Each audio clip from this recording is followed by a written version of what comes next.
Welcome to SDV 9 news బులెటిన్ల ముందుగా headlines. Kotappakonda Trikoteswara స్వామిని దర్శించుకున్న పవన్ కళ్యాణ్.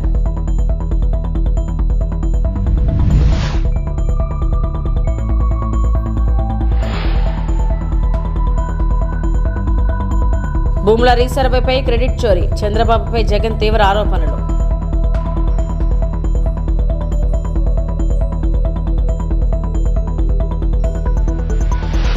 పోలీస్ సోదరి మనులకు ప్రత్యేక గౌరవం, అనితా వంగలపూడి.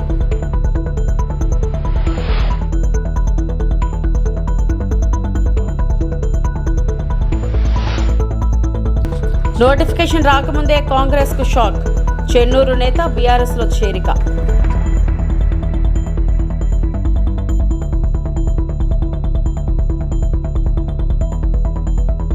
నాయిని కోల్ బ్లాక్ అంశాన్ని రాజకీయంగా మారుస్తున్నారు కిషన్ రెడ్డి.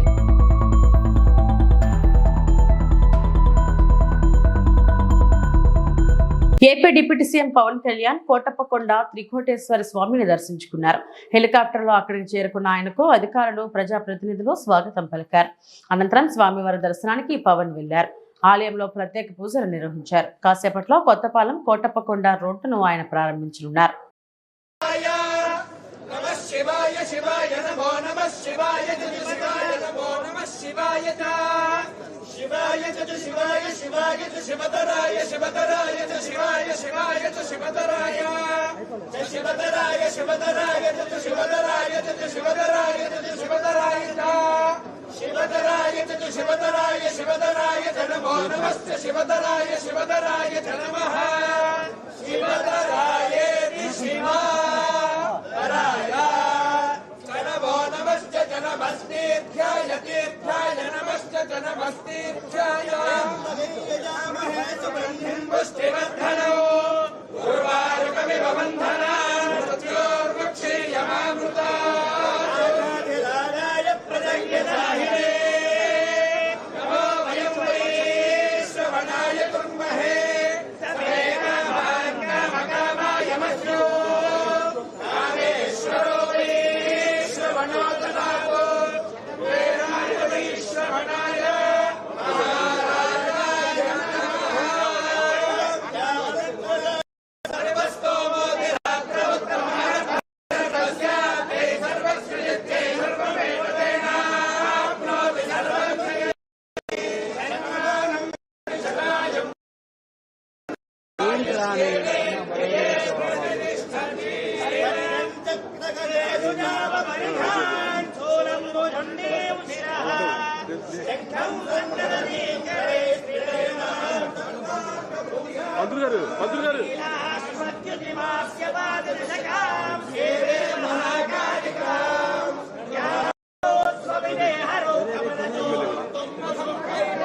వైసీపీ అధినేత ఏపీ మాజీ ముఖ్యమంత్రి వైఎస్ జగన్మోహన్ రెడ్డి తాజాగా నిర్వహించిన ప్రెస్ మీట్ లో ప్రజా సమస్యలు, తాజా రాజకీయ పరిణామాలపై వ్యాఖ్యానించారు. ముఖ్యంగా భూముల రీసర్వే అంశంలో సీఎం చంద్రబాబు నాయుడు క్రెడిట్ చోరీకి పాల్పడుతున్నారని ఆయన ఆరోపించారు.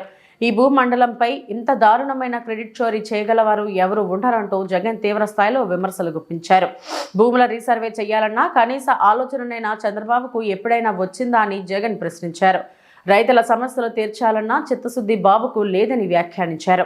రైతులు ఎదుర్కొంటున్న భూ వివాదాలకు ఏకైక పరిష్కారం సమగ్ర భూ రీసర్వేనని స్పష్టం చేశారు. 2019కి ముందు భూములు సర్వే చేయడానికి అవసరమైన ఆధునిక టెక్నాలజీని లేదని, తన పాదయాత్ర సమయంలోనే భూముల రీసర్వే చేయాలన్న నిర్ణయం తీసుకున్నారని జగన్ అన్నారు. ఈ మధ్యకాలంలో చంద్రబాబు నాయుడు గారు మాట్లాడుతూ ఉన్న మాటలు ఈ రీసర్వే సబ్జెక్ట్ మీద మనమంతా కూడా చూస్తే ఒకసారి ఈ భూమండలం మీద నిజంగా ఇంతటి దారుణమైన క్రెడిట్ చోరీ చేయగలిగిన వ్యక్తి ఇంకొకడెవడైనా ఉండగలడా అని అనిపించేట్టుగా చంద్రబాబు నాయుడు గారు మాట్లాడుతూ ఉన్నారు. ఊసరి వెళ్ళి కూడా చంద్రబాబు నాయుడును చూసి బహుశా సిగ్గుపడుతుందేమో. అంతటి దారుణమైన మోసాలు, అంతటి దారుణమైన అబద్ధాలు. నేను సూటిగా చంద్రబాబు నాయుడు గారిని అడుగుతా ఉన్నా, మీ ద్వారా ప్రజలందరి తరపున అడుగుతా ఉన్నా, అయ్యా 4 సార్లు సీఎం అని చెప్పి చెప్పుకునే ఈ పెద్ద మనిషి చంద్రబాబు నాయుడు, నేను అడుగుతా ఉన్నా, భూముల రీసర్వే చేయాలన్న కనీస ఆలోచన అయినా కూడా నీకు ఎప్పుడైనా గతంలో వచ్చిందా అని. భూముల సర్వే చేయడంతో పాటు భూ రికార్డులన్నీ కూడా అప్డేట్ చేయడం, వాటిని ట్యాంపర్ చేయలేని విధంగా ఫిజికల్ అండ్ డిజిటల్ ఫార్మాట్లో రకరకాల వివిధ చోట్ల వాటిని భద్రపరచడం అట్ వేరియస్ లెవెల్స్. భూ యజమానులకు, రైతులకు శాశ్వత యాజమాన్య పత్రాలు, క్లియర్ టైటిల్స్ ఇవ్వడమే కాదు, ఆ క్లియర్ టైటిల్స్కు ప్రభుత్వం పూచీకత్తగా గ్యారంటీగా నిలబడుతుంది.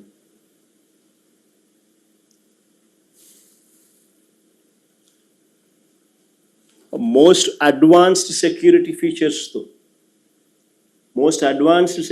ఫీచర్స్తో ఎవరు కూడా ట్యాంపర్ చేయలేని విధంగా క్యూఆర్ కోడ్ను సైతం ఈ పాస్బుక్స్తో పొందుపరుస్తూ, క్యూఆర్ కోడ్ను సైతం పాస్బుక్స్లో పొందుపరుస్తూ,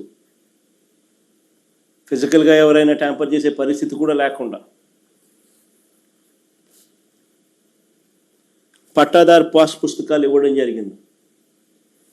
విజయవాడలోని క్యాంప్ ఆఫీసులో మహిళా కానిస్టేబుల్ సోదరి జయశాంతి మరియు ఆమె కుటుంబ సభ్యులపై హోమ్ మినిస్టర్ అనితా వంగలపూడి కలవడం చాలా ఆనందంగా ఉంది.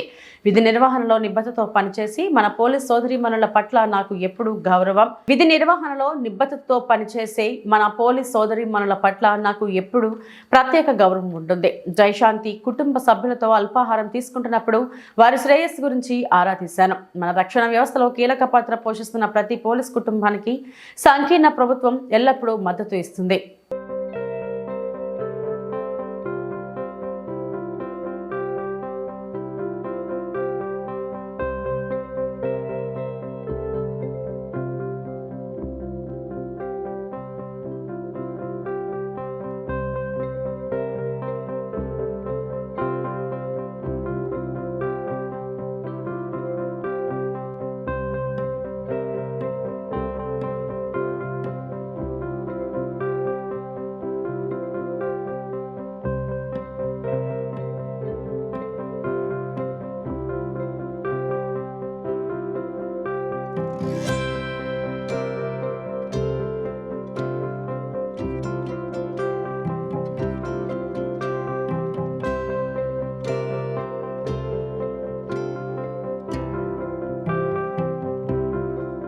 దేశంలో కేంద్ర ప్రభుత్వం అనేక ప్రదేశాల్లో వివిధ రకాల టెండర్లు ఆహ్వానించి పనులు కూడా సత్వరంగా జరిపిస్తుంది.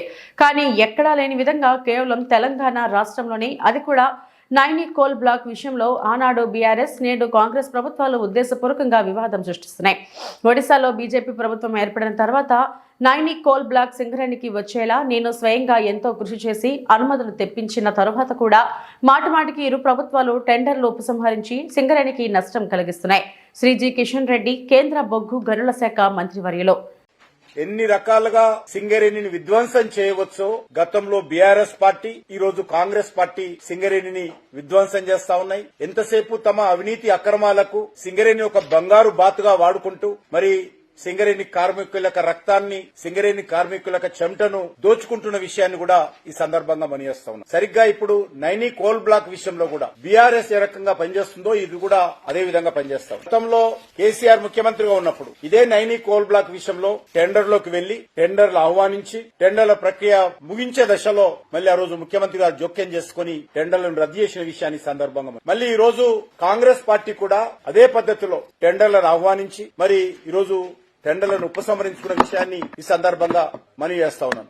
నేను కేంద్ర మంత్రిగా బాధ్యతలు తీసుకున్న తర్వాత ఒరిస్సాలో భారతీయ జనతా పార్టీ ప్రభుత్వం ఏర్పడిన తర్వాత నైని కోల్ బ్లాక్ సంబంధించినటువంటి అనుమతులు, చివరి అనుమతులు రావడానికి కూడా స్వయంగా ముఖ్యమంత్రి గారితో మాట్లాడి, కేంద్ర మంత్రి ధర్మేంద్ర ప్రధాన్ గారితో మాట్లాడి సింగరేణికి అనుమతులు వచ్చే విధంగా ప్రయత్నం చేసిన విషయాన్ని మరొకసారి మీకు గుర్తు చేస్తా ఉన్నా. ఆ రకంగా సుమారు 643 హెక్టార్ల అటవీ భూమిని ఒరిస్సా ప్రభుత్వము మరి సింగరేణికి అప్పగించేందుకు 4th జూలై గత సంవత్సరం 2024 లో మరి ఆమోద ముద్ర వేసిన విషయాన్ని ఈ సందర్భంగా మనం చేస్తాం. కానీ దురదృష్టం ఏంటంటే నైని కోల్ బ్లాక్ సంబంధించినటువంటి చివరి అనుమతులు వచ్చిన తర్వాత కూడా కాంగ్రెస్ పార్టీ ప్రభుత్వము అనేక రోజులుగా కోల్ బ్లాక్ సంబంధించినటువంటి పనులు ప్రారంభించాల్సింది పోయి టెండర్ల ప్రక్రియ పారదర్శకతతో కొనసాగించాల్సింది పోయి అనేక రకాలుగా కారణాలతో వాయిదా వేస్తూ వచ్చి ఇన్ని రోజులు ఆలస్యం చేయాల్సిన అవసరమే లేదు. గత సంవత్సరమే దీనికి సంబంధించినటువంటి టెండర్ల ప్రక్రియ పూర్తి చేయడానికి అన్ని రకాలుగా అనుమతులు ఉన్నాయి. చివరి అనుమతులు ఒరిస్సా ప్రభుత్వం నుంచి నేను స్వయంగా ఇప్పించాను. అనేక రివ్యూ మీటింగ్ లో స్వయంగా నేను సింగరేణికి సంబంధించినటువంటి అధికారులతో మాట్లాడాను. కానీ చివరికి ఈ రోజు ఈ యొక్క కోల్ బ్లాక్ సంబంధించినటువంటి టెండర్లు వచ్చిన తర్వాత మళ్ళీ ఈ రోజు అది రద్దు కావడము, అనేక రకాల అక్రమాలు అవినీతి జరిగిందనేటువంటి వార్తలు రావడము నిజంగా ఇది సింగరేణి కార్మికుల పట్ల సింగరేణి పట్ల అన్యాయం చేస్తా ఉన్నారనే విషయాన్ని సందర్భంగా మనం చేస్తాం. నైని కోల్ బ్లాక్ సంబంధించి ఎండిఓ నియమించాల్సింది. ఎండిఓ పని 2 పనులు, బొగ్గు ప్రొడక్షన్ చేయడము, బొగ్గు రవాణా చేయడం. ఈ 2 పనులు సంబంధించినటువంటి టెండర్ అది. దానికి సైట్ విజిట్ సర్టిఫికెట్ అనేటువంటి ఒక కొత్త నిబంధన అది సింగరేణి ఇవ్వాలా. సింగరేణి ఆ సర్టిఫికెట్ ఇచ్చిన తర్వాత వాళ్ళకి సంబంధించినటువంటి సర్టిఫికెట్ లేకుండా టెండర్లో ప్రక్రియలో పాల్గొనడానికి వీల్లేదనేటువంటి ఎక్కడా లేనటువంటి నిబంధన నైని కోల్ బ్లాక్ విషయంలో మరి సింగరేణి యాజమాన్యము రాష్ట్ర ప్రభుత్వ పెద్దల ఆదేశాలతో పెట్టారనే విషయం మనకు అర్థమవుతా ఉంది. ఇప్పటి కూడా అనేక కోల్ బ్లాక్స్ లో కూడా సైట్ విజిట్ చేయాలనేటువంటి నిబంధన ఉంది. కానీ సెల్ఫ్ డిక్లరేషన్ ఎందుకు అంటే కోల్ బ్లాక్ చూడకుండా ఎక్కడుందో తెలియకుండా దానికి ట్రాన్స్పోర్ట్ ఉందా, క్లియరెన్సెస్ ఉన్నాయా, కనెక్టివిటీ ఉందా తెలియకుండా మరి టెండర్ లో పాల్గొంటే టెండర్ల ప్రక్రియ పూర్తయిన తర్వాత అటు ప్రభుత్వానికి గాని ఇటు కంపెనీలకు గాని ఇబ్బందులు వస్తాయి. దాని కారణంగా కోల్ ప్రొడక్షన్ లేట్ అవుతుందన్నటువంటి దృక్పథంతో కేంద్ర ప్రభుత్వము సైట్ విజిట్ చేసి సెల్ఫ్ డిక్లరేషన్ చేయాలనే నిబంధన పెట్టింది. దానికి సెల్ఫ్ డిక్లరేషన్ బదులు సింగరేణి ఈరోజు సర్టిఫికెట్ ఇస్తుంది అనేటువంటి నిబంధన పెట్టి వాళ్లకు నచ్చిన వాళ్ళకే విజిట్ సర్టిఫికెట్ ఇచ్చినట్టు మిగతా వాళ్ళకి ఇవ్వకుండా ఉండేటట్టు ఇందులో అనేక రకాల ఆరోపణలు ఈరోజు పత్రికల్లో ప్రచార సాధనాలు వస్తా ఉన్నాయి. మున్సిపాలిటీ ఎన్నికల నోటిఫికేషన్ రాకముందే కాంగ్రెస్ పార్టీకి పెద్ద షాక్. చెన్నూరు కాంగ్రెస్ సీనియర్ నాయకుడు ఉమ్మడి ఆదిలాబాద్ జిల్లా మాజీ జడ్పీ వైస్ చైర్మన్ మూల రాజిరెడ్డి తన అనుచరులతో కలిసి బీఆర్ఎస్ కార్యకర్త కేటీఆర్ సమక్షంలో బీఆర్ఎస్ పార్టీలో చేరారు. ఈ సందర్భంగా కేటీఆర్ వారికి గులాబీ కండువా కప్పి పార్టీలోకి సాధారణంగా ఆహ్వానించారు. చెన్నూరు మాజీ ఎమ్మెల్యే బాల్క సుమన్ పార్టీ నాయకులు ఈ కార్యక్రమంలో పాల్గొన్నారు. 3 ఏళ్ళు ఇంకా ప్రభుత్వం ఉన్నది. అలా ఆఖరి సంవత్సరం ఎలక్షన్ అనుకోండి, ఉన్నది 2 ఏళ్లే. మరి ఇలా రాజిరెడ్డి గారు వారితో పాటు మీరందరూ కూడా నిర్ణయం తీసుకున్నారు. ఈ కాంగ్రెస్ పార్టీతో అయ్యేది లేదు, పోయేది లేదు, ఊదు గాలది పీరి లేవది, వీళ్ళని నమ్ముకుంటే కుక్కతోక పట్టుకుని గోదావరి ఇదినట్టే అప్పుడే మళ్ళా కేసీఆర్ తో పోదామని చెప్పి మీరందరూ వచ్చిన 2026 గణతంత్ర దినోత్సవ వేడుకల భద్రతను మరింత కట్టుదిట్టం చేయడానికి ఢిల్లీ పోలీసులు ఏఏ ఆధారిత స్మార్ట్ గ్లాసెస్ ఆధునిక ఫేషియల్ రికగ్నైజేషన్ సిస్టమ్స్ ను వినియోగించనున్నారు. ఈ విషయాన్ని న్యూఢిల్లీ డీసీపీ దేవాన్ష్ మహ్లా మాట్లాడుతూ వెల్లడించారు. నిఘా వ్యవస్థను బలోపేతం చేయడానికి, ప్రమాదాల గుర్తింపును మెరుగుపరచడానికి సాంకేతికతను పూర్తి స్థాయిలో వినియోగిస్తామని ఆయన తెలిపారు. ఈ ఆన్లైన్ ఫేషియల్ రికగ్నైజేషన్ వ్యవస్థ మాస్కులు, మేకప్, క్యాప్లు, గడ్డాలు లేదా హెయిర్ స్టైల్ మార్చుకున్నా కావాల్సిన నిందితులను గుర్తించే సామర్థ్యం కలిగి ఉందని తెలిపారు. గణతంత్ర దినోత్సవ వేడుకల సందర్భంగా పాదచారుల కోసం 3 దశల భౌతిక తనిఖీలు నిర్వహించనుండగా వాహనాలకు ఇదే తరహా భద్రతా తనిఖీలు చేపడతామని పోలీసులు తెలిపారు. భద్రతతో కూడిన గణతంత్ర దినోత్సవ వేడుకలు నిర్వహించడమే లక్ష్యంగా ఈ చర్యలు తీసుకుంటున్నామని అధికారులు స్పష్టం చేశారు. और इस बार स्पेशली हमने डेवलप्ड कैमरा भी जो वियरेबल ग्लासेस हैं उनका भी इस्तेमाल कर रहे हैं, जिनके अंदर हमने डेटाबेस स्टैंड अलोन सिस्टम के अंदर database with different algorithm feed किया हुआ है. जो लोग वांटेड हैं वो अगर यहाँ पे पाए जाते हैं, दिखाए जाते हैं, अगर किसी भी तरीके के मेकअप में या विथ मास्क और विथ कैप और एनीथिंग, बियर्ड और anything, they will be identified by और एल्गोरिथम. जो हमने कैमरेज अभी डेटाबेस के साथ में सेटअप किए हैं, they have been tested and we have found them useful. ये डेटाबेस कहाँ लोड होगा, कैसे अलर्ट आएगा, क्या कुछ होगा? ये एफआरएस जो कैमरे फिक्स लगे हुए हैं उनके साथ में तो हमारा स्टैंड अलोन सिस्टम है जो इंटरनेट से नहीं जुड़ा हुआ है, उसके अंदर होगा. उसके अलावा वियरेबल ग्लासेस में इंडिविजुअल मोबाइल के अंदर हम ये डेटाबेस डालेंगे जो भी इंटरनेट से कनेक्टेड नहीं होगा. तो स्टैंड अलोन सिस्टम में हर एक मोबाइल के अंदर अपना इंडिविजुअल डेटाबेस जिप फाइल में इसके अंदर डाला हुआ है. इस डेटाबेस को एल्गोरिथम में डिफरेंट तरीके से ट्रेन कर लिया गया है कि अगर किसी भी तरीके से आदमी, चाहे वो 20 साल पहले का हो या अभी का हो, कैसा दिखाई देगा, उसके दाढ़ी मूछ हो या बड़े बाल हो, उसके चेहरे पे कट हो, तो उस तरीके से वो दिखाई देगा। इसके अंदर एक और फीचर है कि अगर किसने फेस मास्क भी पहना हुआ है या फोटो है तो उसको भी वो आइडेंटिफाई करने में सक्षम होगा। सर 26 जनवरी का दिन भी है, तो उस लिहाज से सुरक्षा बलों की अगर बात करें तो क्या कुछ डिप्लॉयमेंट रहेगा इस फीचर के अलावा? लगभग 10,000 पुलिस फोर्स हमने डिप्लॉय की है दिल्ली पुलिस की डिस्ट्रिक्ट के अंदर, जिसमें 3 लेयर की फिजिकल चेकिंग पेडेस्ट्रियन की होगी और अराउंड सेम व्हीकल चेकिंग भी होगी। उसके अलावा 4 लेयर की सॉफ्ट चेकिंग का भी हमने प्रावधान रखा है। अभी तक 9 से 10 बार हम अभी तक रिहर्सल और ब्रीफिंग कर चुके हैं और इसके बाद में हम we have attend to the perfection and we are sure that flawless arrangements shall be done this time for the republic. Anantapuram నగరంలో మైక్రో ఫైనాన్స్ ఆన్లైన్ మోసాలపై ప్రజలకు అవగాహన కార్యక్రమాన్ని గురువారం నిర్వహించారు. మైక్రో ఫైనాన్స్ ఇన్స్టిట్యూషన్స్ నెట్వర్క్ ఆధ్వర్యంలో ఈ కార్యక్రమాన్ని నిర్వహించారు. ఈ సందర్భంగా మైక్రో ఫైనాన్స్ ఇన్స్టిట్యూషన్స్ నెట్వర్క్ ప్రతినిధి కమలేష్ మీడియాతో మాట్లాడుతూ ఆన్లైన్ ద్వారా జరుగుతున్న మోసాలను అరికట్టేందుకు ప్రధానంగా కేవైసీ, ఇతర బ్యాంకు లావాదేవీలకు సంబంధించి మైక్రో ఫైనాన్స్ లో జరుగుతున్న మోసాలపై ప్రజలకు పెద్ద ఎత్తున అవగాహన కల్పిస్తున్నట్లు వెల్లడించారు. వీటిలో భాగంగా మైక్రో ఫైనాన్స్ లావాదేవీలు, కంపెనీల వివరాలు, దీనిలో జరిగే ప్రణాళికాబద్ధమైన వివరాలను వివరించడమే లక్ష్యంగా ఈ అవగాహన కార్యక్రమాన్ని నిర్వహించామని తెలిపారు. కార్యక్రమంలో credit access Grameen limited regional manager Gouspeer, Srinivas Babu, Karunakar, Anil, Narendra తదితరులు పాల్గొన్నారు. అందరికీ నమస్కారం అండి. నా పేరు కమలేష్ అండి. నేను మైక్రో ఫైనాన్స్ ఇండస్ట్రీ నెట్వర్క్ నుంచి మాట్లాడుతున్నాను. So micro finance industry network అనేది దేశంలో మొట్టమొదటి self regulatory organisation, recognised by Reserve bank of India. So మేమేం చేస్తామంటే ఆర్బీఐ రెగ్యులేటెడ్ ఎంటిటీస్ ఏవైతే ఉన్నాయో ఎన్బిఎఫ్సి, ఎంఎఫ్ఐస్ వాళ్ళ కంప్లైన్స్ పార్ట్ మానిటర్ చేస్తూ రెగ్యులర్గా ఆర్బీఐకి రిపోర్ట్ చేస్తుంటాము. సో ఈరోజు అనంతపురంలో మనము మైక్రో ఫైనాన్స్ అవగాహన కార్యక్రమం చేస్తున్నాము. సో ఈ కార్యక్రమం ఒక ఉద్దేశం ఏంటంటే ఇక్కడ ఉన్న అన్ని పార్ట్స్ ఆఫ్ అనంతపురంలో రూరల్ పార్ట్స్ బేసిక్గా విమెన్ బారోవర్స్ని పిలిపించాము. సో ఇక్కడ ఏంటంటే 5 క్రూషియల్ పాయింట్స్ మేము కవర్ చేస్తాము. వాళ్ళ క్రెడిట్ స్కోర్, హెల్త్, అంటే ఇప్పుడు మీరు సిబిల్ స్కోర్ అని వింటూ ఉంటారు. సో వాళ్ళ క్రెడిట్ స్కోర్, హెల్త్ ఎలా మెయింటైన్ చేయాలి, అట్లాగే ఇప్పుడు ఈ రోజుల్లో కేవైసీ అనేది చాలా ఎక్కువ ఇంపార్టెన్స్ ఇచ్చారు. సో కేవైసీ ప్రొటెక్షన్ ఎలా చేయాలి, తర్వాత ఇప్పుడు ఈ టెక్నాలజీ రివాల్వ్ అవుతున్న కొద్దీ ఆన్లైన్ ఫైనాన్షియల్ ఫ్రాడ్స్ కూడా ఎక్కువ జరుగుతున్నాయి అన్నమాట. సో అందుకని మా అనంతపురంలో సైబర్ ఎక్స్పర్ట్ టీం వాళ్ళు వచ్చారు. సో వాళ్ళ ద్వారా ఈ ఆన్లైన్ ఫైనాన్షియల్ ఫ్రాడ్స్ని ఎలా మనం ప్రివెంట్ చేయాలనే విషయం మీద జాకీర్ సార్ గారు ఒక అవగాహన చేస్తారు ఇప్పుడు ఇక్కడ. అట్లాగే కాకుండా ఈ మైక్రో ఫైనాన్స్ బారోవర్స్ అనేది వాళ్ళకి ఏమన్నా గ్రీవెన్స్ వచ్చినా, వాళ్ళ కంప్లైంట్స్ ఎవరికి ఇవ్వాలన్న విషయం మీద కూడా ఇవాళ ఎంపిన్ ఒక టోల్ ఫ్రీ నెంబర్ ఉంది, 180010021080 అని. ఆ నెంబర్ని వాళ్ళు రీచ్ అవ్వాలని చెప్పి ఆ నెంబర్ కూడా ఇక్కడ పాపులరైజ్ చేయడం జరుగుతుంది. సో ఇవి కాకుండా కొన్ని సందర్భాలలో ఫాల్స్ లోన్ వేవర్ క్యాంపెయిన్స్ జరుగుతుంటుంది. సో అవన్నీ నమ్మకూడదు అని చెప్పి విషయం మీద కూడా ఈరోజు మనము ఈ అవగాహన సదస్సులో మనం ఈ పాయింట్స్ అన్ని కవర్ చేస్తామండి. సో నాతో పాటు ఈ ప్రోగ్రామ్ని మేజర్గా లీడ్ చేసేది క్రెడిట్ యాక్సిస్ గ్రామీణ లిమిటెడ్, ఆ తర్వాత ఫ్యూజన్ ఫైనాన్స్ లిమిటెడ్. ఈ 2 ఎన్బిఎఫ్సి, ఎంఎఫ్ఐసే. So reserve bank of India నుంచి రెగ్యులేట్ అయ్యే ఇన్స్టిట్యూషన్స్. సో ఈ ఇన్స్టిట్యూషన్స్ ఈ ప్రోగ్రామ్ని లీడ్ చేస్తున్నారు. సో మా సైబర్ టీమ్ ఎక్స్పర్ట్ నుంచి కూడా మా సైబర్ టీమ్ కొలీగ్స్ వచ్చారు. So I will request them to speak for 2 seconds. Sir, నా పేరు శిక్షావళి. నేను అనంతపూర్ జిల్లా సైబర్ క్రైమ్ డిపార్ట్మెంట్లో వర్క్ చేస్తున్నాను. ప్రజెంటు ఈ ప్రజల్లో మెయిన్గా ఈ సైబర్ అవేర్నెస్ గురించి ప్రోగ్రామ్ కండక్ట్ చేయాలనుకుంటున్నాం.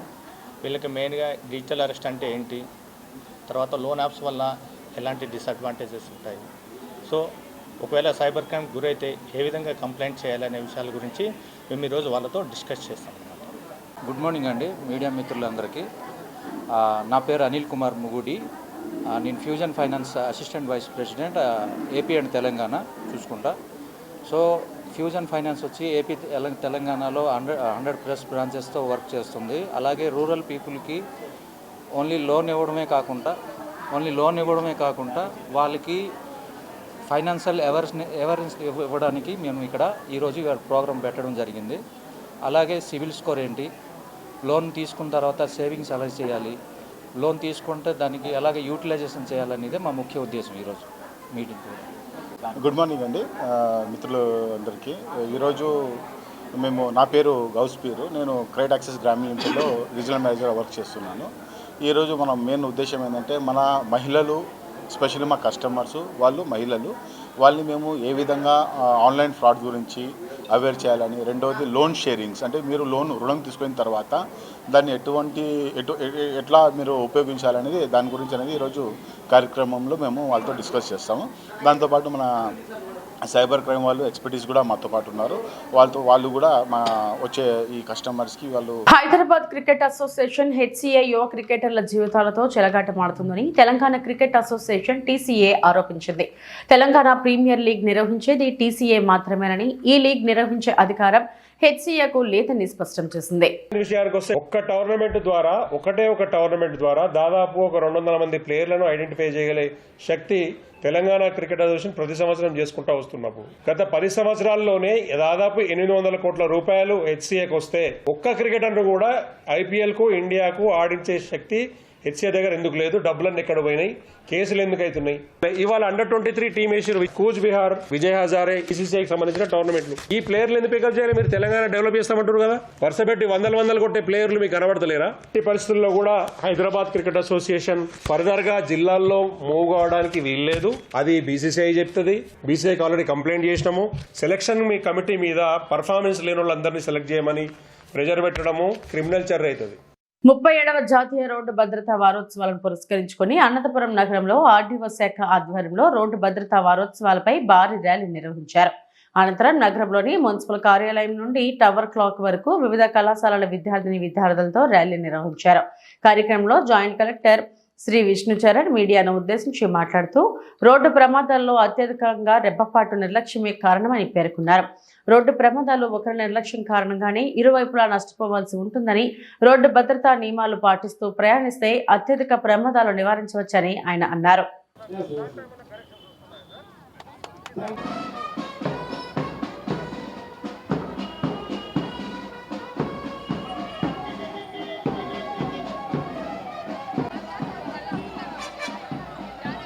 నమస్కారం. కేంద్ర రాష్ట్ర ప్రభుత్వాల ఆదేశాల మేరకు ఈ వన్ మంత్ జనవరి 1 నుంచి జనవరి 31 వరకు మన జిల్లాలో మనము 37వ జాతీయ రహదారి భద్రతా మాసోత్సవాలు నిర్వహిస్తూ వచ్చాము. ఈ రోడ్ సేఫ్టీకి సంబంధించిన ప్రతి లైన్ డిపార్ట్మెంట్ వారు, ఎన్జిఓస్, ప్రజలు, డ్రైవర్లు, వాహనదారులు, పెడెస్ట్రియన్స్ అందరి కోఆర్డినేటెడ్ ఎఫర్ట్స్తో ఇప్పటి వరకు మనము ఈ పాస్ట్ 21 డేస్లో 96 అవేర్నెస్ క్యాంపెయిన్స్ మనం నిర్వహించాము. ఈ 96 అవేర్నెస్ క్యాంప్స్లలో మనకి దగ్గర 5,000 మంది వరకు విద్యార్థులు అండ్ 2,000 మందికి పైగా ప్రజలు మరియు డ్రైవర్లు పార్టిసిపేట్ చేయడం జరిగింది. ఇందులో భాగంగానే ట్రాన్స్పోర్ట్ డిపార్ట్మెంట్ వారు మొత్తం మన జిల్లాలో ఉన్న 37 బ్లాక్ స్పాట్స్ ఐడెంటిఫై చేసి వాటిని రిపేర్ చేయడం జరిగింది. ఆ రిపేర్ చేసిన ప్రతి బ్లాక్ స్పాట్ని కూడా ఆడిటింగ్ కూడా కంప్లీట్ చేయడం జరిగింది. హెల్మెట్స్ సరిగా పెట్టుకోకుండా వెహికల్స్ నడిపే వాళ్ళు, సీట్ బెల్ట్ పెట్టుకోకుండా కార్ నడిపే వాళ్ళపైన సుమారు పోలీస్ డిపార్ట్మెంట్ వారు 2,000కు పైగా కేసు నమోదు చేయడం జరిగింది. అలాగే డ్రంక్ అండ్ డ్రైవ్ చేయడం వల్ల అంటే డ్రంక్ అండ్ డ్రైవ్ చేస్తూ దొరికిన వాళ్ళపైన ఆల్మోస్ట్ ఒక 30-35 ఎఫ్ఐఆర్స్ వరకు నమోదు చేయడం జరిగింది. దీంతోపాటు ట్రాన్స్పోర్ట్ డిపార్ట్మెంట్ వాళ్ళు డ్రైవర్స్కి బ్లడ్ టెస్ట్లు చేయడానికి కానీ, ఐ టెస్ట్ చేయడానికి కానీ హెల్త్ క్యాంప్స్ నిర్వహించడం జరిగింది. మేజర్ స్టేక్ హోల్డర్ ఈ రోడ్ సేఫ్టీ లేదా ఈ ఫెటాలిటీస్ తగ్గించడానికి మేజర్ స్టేక్ హోల్డర్ ఏంటంటే వెహికల్స్ నడిపే వాళ్ళు. సో ఈ కార్యక్రమం ద్వారా ఈరోజు జరుగుతున్న ర్యాలీ ద్వారా నేను చేస్తున్న విజ్ఞప్తి ఏంటంటే ప్రతి ఒక్కరు కూడా ట్రాఫిక్ రూల్స్ని కానీ రెగ్యులేషన్స్ కానీ పాటించవలసిందిగా కోరుకుంటున్నాను. హలో యువత చలో విజయవాడ ఏఐవైఎఫ్ పిలుపు. నిరుద్యోగ సమస్యలపై పోరాటానికి జనవరి 30న విజయవాడలో నిర్వహించనున్న చలో విజయవాడ నిరుద్యోగ రణబేరి కార్యక్రమాన్ని విజయవంతం చేయాలని ఏఐవైఎఫ్ రాష్ట్ర అధ్యక్షులు మొజ్జాడ యుగంధర్ పిలుపునిచ్చారు. ఈ సందర్భంగా శ్రీకాకుళం క్రాంతి భవన్లో ఏఐవైఎఫ్ ఆధ్వర్యంలో నిరుద్యోగ రణబేరికి సంబంధించిన గోడ పత్రికను విడుదల చేశారు. మొజ్జాడ యుగంధర్ మాట్లాడుతూ రాష్ట్రంలో లక్షలాది నిరుద్యోగ యువత తీవ్ర నిరాశలో ఉన్నారని, ఎన్నికల హామీలను విస్మరించిన కూటమి ప్రభుత్వం యువత భవిష్యత్తుతో చెలగాటమాడుతుందని విమర్శించారు. జాబ్ క్యాలెండర్ ప్రకటించకపోవడం, నిరుద్యోగ వృత్తి అమలు చేయకపోవడం వల్ల యువత సంవత్సరాలుగా ఎదురుచూపుల్లోనే మగ్గిపోతున్నారని అన్నారు. ఏఐవైఎఫ్ నాయకులు బొత్స సంతోష్, కొన్న శ్రీనివాసరావు మాట్లాడుతూ తక్షణమే జాబ్ క్యాలెండర్ ప్రకటించాలని, నిరుద్యోగ వృత్తి అమలు చేయాలని, ఖాళీ పోస్టులకు నోటిఫికేషన్లు విడుదల చేసి భర్తీ చేయాలని ప్రభుత్వాన్ని డిమాండ్ చేశారు. All India youth federation AIYF ఆధ్వర్యంలో ఈ నెల జనవరి 30వ తేదీన చెలో విజయవాడ కార్యక్రమం ఏర్పాటు చేయడం జరిగింది. దానికి ప్రధాన కారణము కూటమి ప్రభుత్వం అధికారంలోకి రాకముందు నిరుద్యోగ యువతల యొక్క సమస్యలు పరిష్కారం చేస్తాము, నిరుద్యోగ వృత్తి ఇస్తామని చెప్పిన కూటమి ప్రభుత్వం ఇంతవరకు కూడా అటువైపు ఆలోచన చేయడం లేదు. ముఖ్యంగా చూసినట్లయితే సూపర్ 6 హామీల అమలులో భాగంగా ప్రధానమైనది బాబు ష్యూరిటీ భవిష్యత్తు గ్యారంటీ అని చెప్పారు. బాబు ష్యూరిటీ ఎవరికి ఇచ్చారు? బాబు ష్యూరిటీ అంటే ఆ చంద్రబాబు నాయుడు గారు ముఖ్యమంత్రి, ఉప ముఖ్యమంత్రి, మంత్రులు, ఎమ్మెల్యేలందరికీ కూడా బాబు ష్యూరిటీగా ఉన్నారు.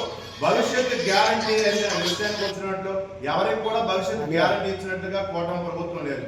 ముఖ్యంగా దానికి ప్రధాన కారణం ఏమిటంటే భవిష్యత్తు గ్యారంటీగా మేము నిలబడతాము, నిరుద్యోగుల పక్షాన మేము ఉంటామని చెప్పిన కూటమి ప్రభుత్వం ఈ రోజు నిరుద్యోగులను హామీలు గాలిలో వదిలేసిన పరిస్థితి ఉంది. మరి మీరు ఎవరికి గ్యారంటీ ఇస్తున్నారనేసి మేము ఏఐవైఎఫ్ గా డిమాండ్ చేస్తా ఉన్నాం. నిరుద్యోగ వృత్తి ఇచ్చిన పరిస్థితి లేదు. అదేవిధంగా జాబ్ క్యాలెండర్ ప్రతి సంవత్సరము జనవరి. రాష్ట్ర అధ్యక్షులు ఈరోజు శ్రీకాకుళం జిల్లా క్రాంతిరోగంలో చెలో విజయవాడ వాల్ పోస్టర్ ఆవిష్కరించడం జరిగింది.